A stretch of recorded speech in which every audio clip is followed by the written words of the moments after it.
Hello everyone, once again welcome back to your batch Spoken English Zero to Hero. My name is Udisha and today we are going to learn some very important things, very important phrases. These kinds of classes I am telling you, ये वाली जो आपकी classes हैं ये आपको एक बार नहीं minimum 5 से 10 बार देखनी होंगी. बिकॉज देखो क्या होता है, जब आप लोग सिर्फ एक वर्ड या एक इडियम या एक फ्रेज लर्न करते हो, सुनते हो, तो इट्स वेरी इजी. मैं जानबूझकर आपकी क्लासेस का ड्यूरेशन 15-20 मिनट से ऊपर नहीं करती हूँ. रीजन बीइंग, आप अपने आप को एटलीस्ट आधे घंटे तो दोगे स्पोकन इंग्लिश के लिए. तो अगर आप एक 20 मिनट की क्लास देखते हो, रिमेनिंग 10 मिनट्स आपको उसके नोट्स बनाने में, यूज करने में, रिवाइज करने में जरूर लगा देना चाहिए. If not this lecture then the previous lecture that you watched, कम से कम उससे रिवाइज कर लो.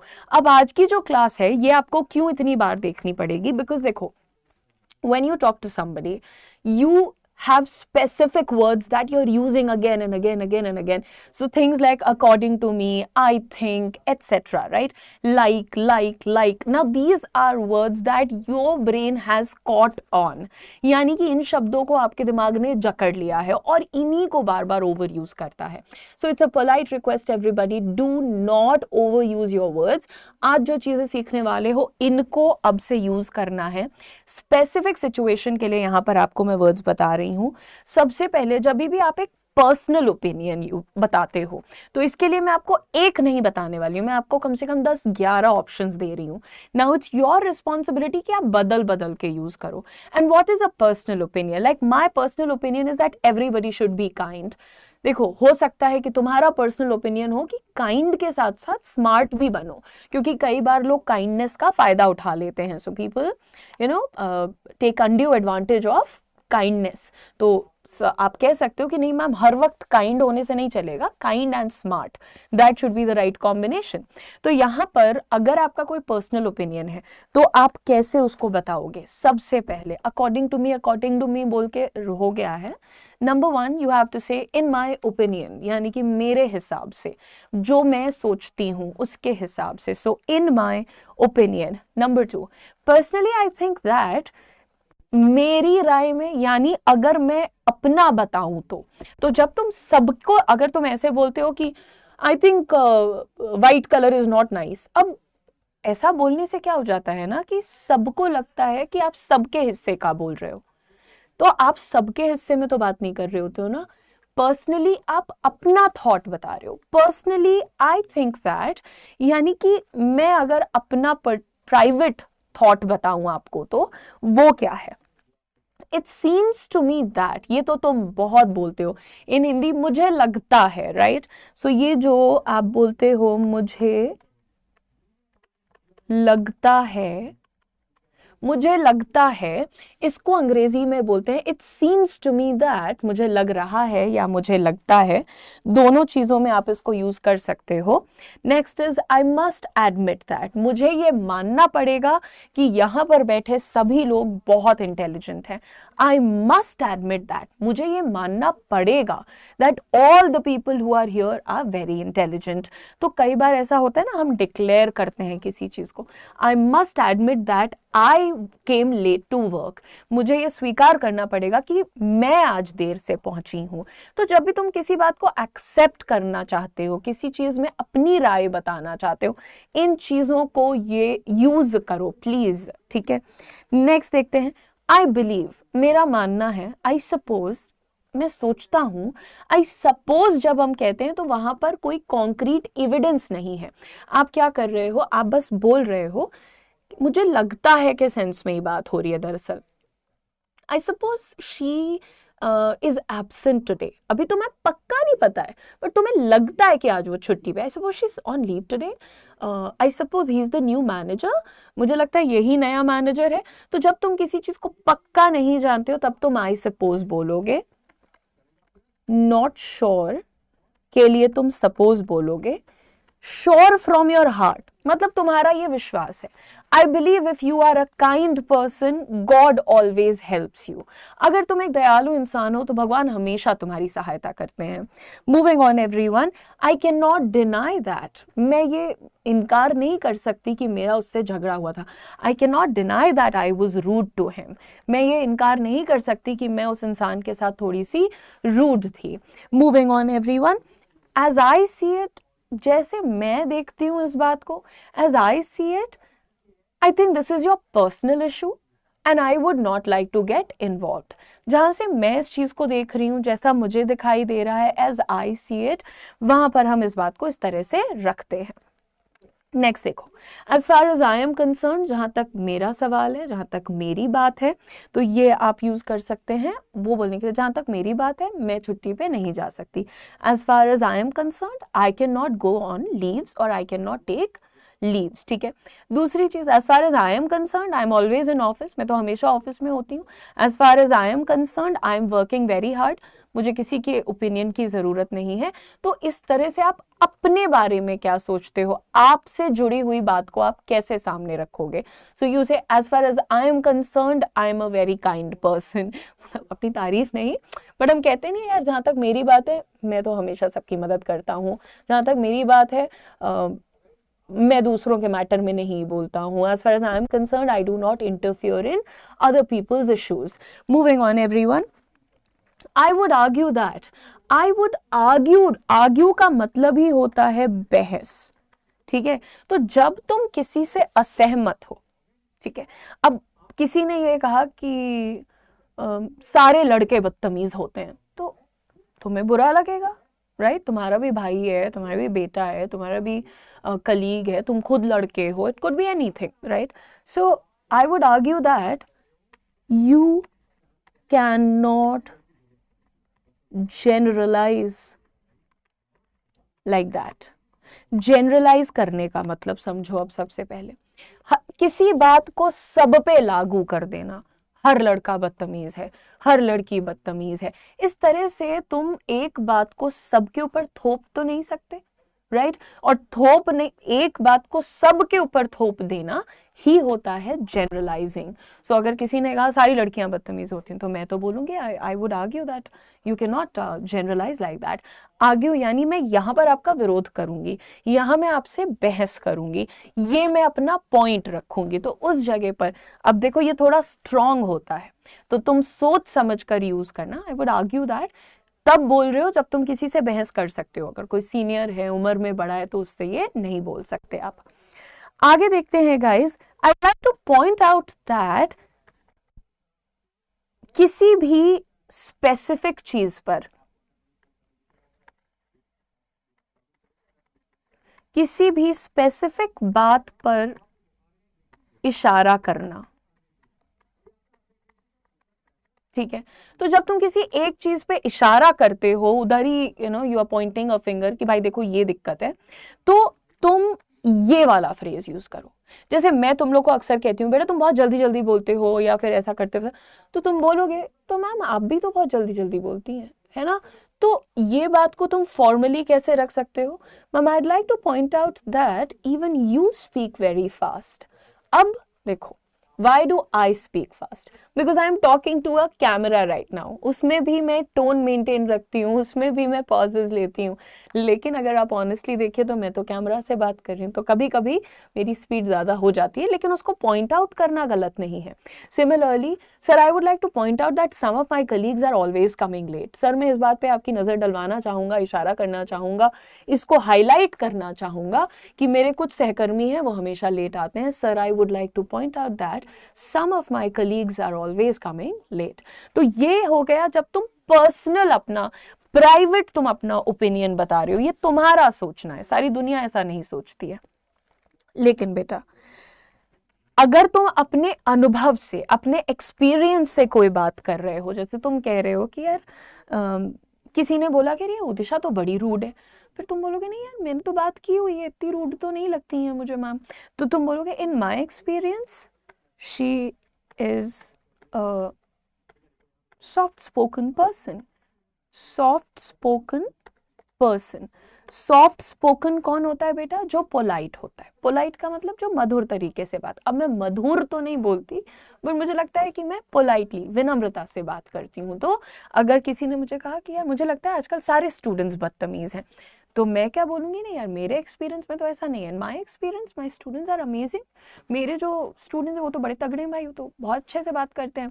तो ये तुमने बताया, जब तुम्हें बताना है अपना पर्सनल थिंकिंग, आप व्यक्तिगत रूप से कैसा सोचते हैं, कैसा फंक्शन करते हैं।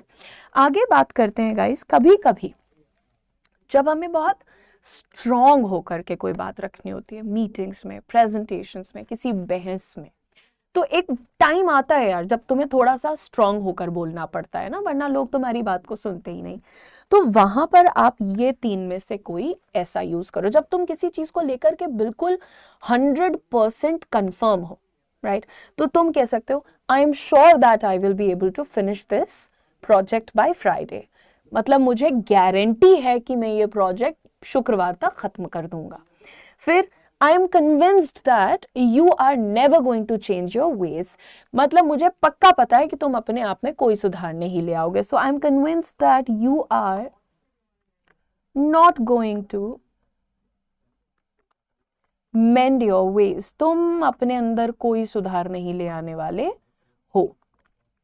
ठीक है, आगे देखो, I am sure that, मुझे पक्का मालूम है, I am sure that I can easily speak in English. मुझे पक्का पता है कि मैं आसानी से इंग्लिश में बोल सकती हूँ. ठीक है, आई एम सर्टेन दैट. अब आई एम सर्टेन दैट का क्या मतलब होता है? कुछ नहीं, आई एम श्योर दैट का भाई है ये. सो बिल्कुल ये तीनों कहीं ना कहीं जब आप एकदम कंफर्म ओपिनियन देते हो किसी चीज को लेकर के, 100% श्योर हो किसी चीज को लेकर के, तो आप इन तीनों में से कोई भी यूज कर सकते हो. यहाँ पर बात खत्म नहीं होती है. देखो कई बार होता है तुम अपना एक पॉइंट रखते हो लेकिन सामने वाला उससे कन्विंस्ड नहीं होता है और तुम्हें फिर अपनी बात को प्रूव करना पड़ता है. तुम्हें समझाना पड़ता है उन्हें कि भाई ऐसा है कि इसलिए मैंने ये बात कही है, मैं ऐसा कह रही हूं, उसका कोई कारण है. तो आगे देखते हैं, टू अटेस्ट. देखो जब तुमने कहा कि मेरी टीम तो 15 दिन से पहले ये काम नहीं कर पाएगी, तो तुम्हारे मैनेजर ने बोला कि क्यों भाई, क्यों नहीं कर पाएगी, मुझे तो लगता है कर लेगी. तो तुम बोलोगे sir to attest that I will show you the previous 2 projects and their timeline. मतलब मैं आपको पिछले 2 प्रोजेक्ट की टाइमलाइन दिखा देता हूँ, आप देख लेना, दोनों प्रोजेक्ट 20-20, 25-25 दिन में खत्म हुए हैं, 15 दिन में तो नहीं हो पाएगा. सो टू अटेस्ट का मतलब होता है इसको साबित करने के लिए. सो टू अटेस्ट दैट, ये साबित करने के लिए, आई will show you the timeline of the previous 2 projects. आगे देखो बेटा, टू प्रूव दैट, साबित करने के लिए. तो तुम यहां पर अपनी बात को साबित करने के लिए अगला जो सेंटेंस बोलने वाले हो उसके पहले इनमें से कुछ लिखो या बोलो. दिस फैक्ट इज अटेस्टेड और प्रूवन बाय. ये बात जो है, ये जो फैक्ट मैंने आपको बताया है, ये अटेस्टेड है, यानी ये साबित हुई है. By, this fact is attested by the CCTV camera or by the mail. This fact is proven by everybody in this office. यानी कि ये फैक्ट जो उसे साबित किया जा चुका है हर बंदे के द्वारा. तो जब भी तुम अपनी कोई बात, अब ऑफिस हो जाए, घर हो जाए, जब भी तुम्हें, देखो फॉर्मल है ये, तो ज्यादातर ऑफिस की ही जरूरत पड़ेगी. This is evidenced by. Evidenced का मतलब, एविडेंस का क्या मतलब होता है? सबूत. और जब तुमने कहा एविडेंस्ड बाय, तो साबित किया. तो ये सारे फ्रेजेस किसके हैं? साबित करने के लिए हैं. This fact is testified by, यानी इसका सबूत है मेरे पास. This fact is testified by your parking ticket. जो मैं कह रही हूँ उसका सबूत क्या है? तुम्हारी पार्किंग टिकट है. तो जो भी चीज का तुम सबूत देना चाहते हो, this fact is testified by the mails that I received from the client. तो मान लो तुमने कहा कि sir marketing team is not working properly. तो सवाल तो होता है how can you say that? So this fact is testified by the previous mail that I received from the client. मतलब जो मेल मेरे पास क्लाइंट से आया है उस मेल से ये साबित होता है. तो testified by. Moving on everyone, this fact is endorsed or supported by. Sir, I think we will be a good fit in the Indian market. मान लो किसी ने बोला कि सर हमारा जो प्रोडक्ट है या हमारी जो कंपनी है वो इंडियन मार्केट के लिए बहुत सूटेबल है. And this fact is supported by this report which was printed in the Hindu और the Times of India etcetera. तो जब भी तुम्हारे पास कोई प्रूव करने के लिए रिपोर्ट है, डेटा है, स्टैटिस्टिक्स है, उसके पहले तुम ये बता सकते हो. इसी तरह से अगर आप देख, एक second, This evidence establishes that, ये जो सबूत है वो इस बात को स्थापित करता है, यानी सच साबित करता है, सत्यता को स्थापित करता है। तो वहां पर तुम बोलो दिस एविडेंस एस्टैब्लिशेस दैट। अच्छा, मान लो तुमने देखा कि तुम्हारा भाई आजकल कॉलेज बंक कर रहा है और तुमने देखा कि भैया इसकी किताबें तो सारी घर में, ये बैग में क्या लेके जाता है तो अगले दिन तुम बोलोगी कि ये सारी किताबें तो यहीं रहती हैं, and this evidence establishes that you are not going to college nowadays। ये जो सबूत है ये क्या स्थापित करता है, किस बात की सत्यता को साबित करता है, कि तुम कॉलेज नहीं जा रहे हो आजकल। सो जब भी तुम्हें फॉर्मली, स्मार्टली, कॉन्फिडेंटली बोलना है, यूज करो इन्हें। अपने आप नेचुरली तुम्हारे मुंह से इस तरीके के सेंटेंसेस निकलने चाहिए, फ्रेजेस निकलने चाहिए, इसीलिए सिखा रही हूँ, ताकि आप कम से कम, जैसे मैं आज तुम्हें अभी आई थिंक मैं तुम्हें 11, 3, 15 नहीं 12, 3, 15, 18, 20, 22 चीजें मैं अभी तक सिखा चुकी हूँ। अभी मैं आपको और भी बताऊंगी। देखो, एक होता है जनरल पॉइंट ऑफ व्यू, जैसे अभी तक तो तुम ज्यादातर पर्सनल ओपिनियन, पर्सनल एक्सपीरियंस के बारे में बात कर रहे थे, लेकिन अगर तुम्हें कुछ बताना है विच इज, जो एक जनरल पब्लिक का भी यही मानना है कि भाई हाँ, तुम्हें कहना है कि ऑफिस में बहुत ज्यादा ठंड रहती है ना, तो ये सबको ऐसा ठंड लग रहा है, खाली तुम्हें नहीं लग रहा है। तो जनरल पॉइंट ऑफ व्यू जो सब सोचते हैं, सबका जो मानना है, वैसी बातें बताने के लिए आपको यहाँ पर मैं कुछ फ्रेजेस सिखा रही हूँ, which is it is generally claimed that, ऐसा माना जाता है, ऐसा कहा जाता है, it is generally claimed that India is a beautiful country, यानी ऐसा माना जाता है कि भारत एक खूबसूरत देश है। मैं खूबसूरत को भूख सूरत बोल रही थी, क्यों ऐसा, मुझे भूख लगी I think. Okay, it is generally said that, ऐसा कहा जाता है, it is generally said that girls grow faster than boys. तुम कंपेयर कर लेना, बच्चियां जो छोटी लड़की गर्ल बेबी है एंड बॉय बेबी है, तो उसमें फास्ट कौन ग्रो करता है, ज्यादा जल्दी चलने लगते हैं, बोलने लगते हैं, कौन, लड़कियां पहले करती हैं। तो it is generally said that, अच्छा, it is generally said that if a black cat crosses your way you should not go, you should wait for someone else to come. तो ऐसा कहा जाता है कि अगर काली बिल्ली रास्ता काट दे तो आगे नहीं जाना चाहिए। आगे, it is generally thought that, ऐसा सोचा जाता है, ऐसा माना जाता है, it is generally thought that if you wear black colour on Saturday you will have a good day. तो अगर तुम काला रंग पहनोगे सैटरडे को तो तुम्हारा दिन अच्छा बीतेगा। It is generally considered that, माना जाता है, a common opinion is that English is not important for your personality. बहुत सारे लोगों का यह मानना है कि अंग्रेजी जो है वो पर्सनैलिटी के लिए इंपॉर्टेंट नहीं है, which is again a false fact, मतलब ये गलत फैक्ट है।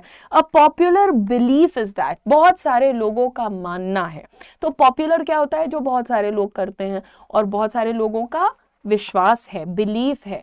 A popular belief is that if you keep working hard on one project for 6 months you will see significant improvement in your self. अगर आप 6 महीने तक एक काम को मेहनत से करते हैं तो आप अपने अंदर अच्छा बदलाव देखेंगे। अब क्योंकि मैंने आपको 25 से ज्यादा चीजें आज ही एक ही क्लास में सिखा दी हैं, पहले तो आई एम सॉरी कि इतनी थ्योरी एक दिन में बता दी, लेकिन अच्छा है, यूज करो, इसको खोलो, एक ही वीडियो पे स्टक हो जाओ। तुम्हारा जो कोर्स है ये 6 महीने से ऊपर तुम्हारे पास रहने वाला है, तो तुम्हें किसी चीज़ की जल्दी तो है नहीं। आराम से टाइम दो, सीखो, रिवाइज करो, बोलो, सुनो, pronunciation, style, expression, body language, हर चीज़ पूरा प्रैक्टिस करो। Do it nicely and patiently. एक दिन में, 10 दिन में, 1 महीने में कोई रिजल्ट नहीं मिलता है, बट अगर तुम किसी काम को सिग्निफिकेंटली लंबे दिनों तक करते रहोगे तो 100% रिजल्ट मिलेगा। So thank you so much for watching this. ये बहुत इंपॉर्टेंट क्लास है, इसको पिन करके रख लेना if that's possible in the app. Thank you guys, all the best, see you letter.